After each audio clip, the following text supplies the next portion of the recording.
Political news, sports news, crime news કે તમારા રાજ્યના સમાચાર, હવે દરેક ખબર પર રહેશે અમારી નજર. ગુજરાતનો સર્વશ્રેષ્ઠ ન્યૂઝ ચેનલ.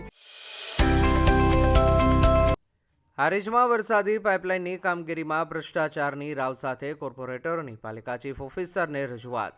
વરસાદી પાઇપલાઇનની અણધડ કામગીરી સામે 17 નગરસેવકોએ બાયો ચઢાવી.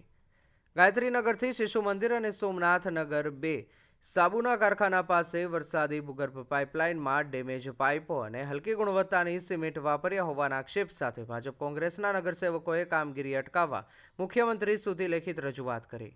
હારીજ નગરપાલિકાના વિવિધ વિસ્તારમાં વરસાદી પાણીના નિકાલ માટે ભૂગર્ભ પાઇપલાઇનના કામ ચાલી રહ્યા છે, જેમાં હલકી ગુણવત્તાની સિમેન્ટ અને ડેમેજ પાઇપો વાપરી હોવાના ભ્રષ્ટાચારના આક્ષેપ સાથે ભાજપ અને કોંગ્રેસના કોર્પોરેટરોએ પાલિકા ખાતે પહોંચી હલકી ગુણવત્તા કામ બંધ કરવા માટેની લેખિત રજૂઆત કરી છે અને જો આ રીતે કામ કરવામાં આવશે તો કોર્ટના દ્વાર ખખડાવવાની ચીમકી ઉચ્ચારી છે. હારીજ ખાતે વરસાદી પાણીના નિકાલ માટેની ભૂગર્ભ પાઇપલાઇનનું કામ યુડીપી 88 ગ્રાન્ટ અન્વયે અરહમ બિલ્ડકોન કોન્ટ્રાક્ટર એજન્સી દ્વારા ગાયત્રીનગરથી શિશુ મંદિર વિદ્યાલય અને સોમનાથ નગર 2થી સાબુના કારખાના પાસે વરસાદી પાણીની પાઇપલાઇનની કામગીરી કરવામાં આવી છે.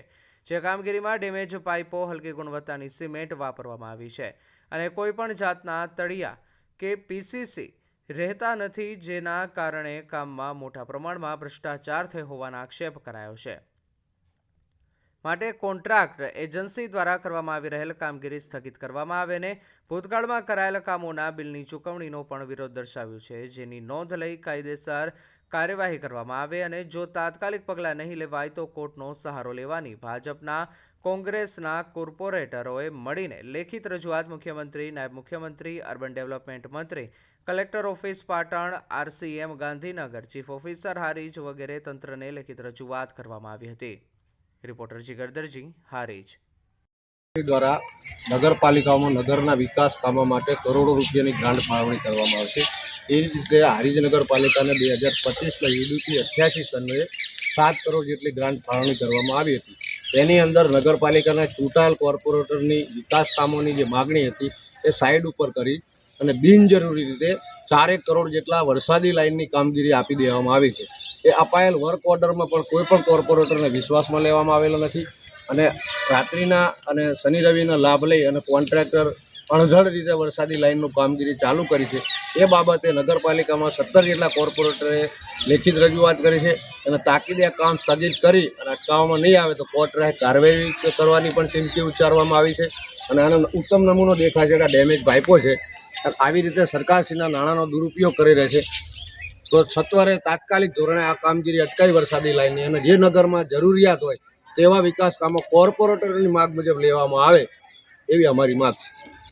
પાછલા ઘણા ટાઈમથી જે સરકાર દ્વારા જે ગ્રાન્ટનો જે દુરુપયોગ કરવામાં આવે છે એનો મોટો ઉત્તમ નમૂનો આ જે ઉતરતી કક્ષાનો માલ સામાન મટીરિયલ્સ વાપરવામાં આવે છે અને જે હારીજનગરની અંદર જે વરસાદી ગટરની લાઇનની જે ખરેખર જરૂરિયાત નથી, પણ અમારા કોર્પોરેટરને જાણ બહાર આ વર્ક ઓર્ડર તૈયાર કરીને વર્ક ઓર્ડર આપી અને કામ આપવાનો જે આ કામ કરી રહ્યા છે, આમાં લાખો રૂપિયાનો ભ્રષ્ટાચાર થઈ રહ્યો પ્રાથમિક નજરે અમારા ધ્યાને આવતા અમે લેખિત 17 કોર્પોરેટરે રજૂઆત કરેલી છે અને આ કામ અહીંયા સ્થગિત થાય અને આનો આ ગ્રાન્ટ અહીંયા રૂકી અને સારા કામમાં ઉપયોગ થાય ને લોકોના રૂપિયા ખોટા જગ્યાએ વેડફાય નહીં, એનો અમારો પ્રાથમિક આ એક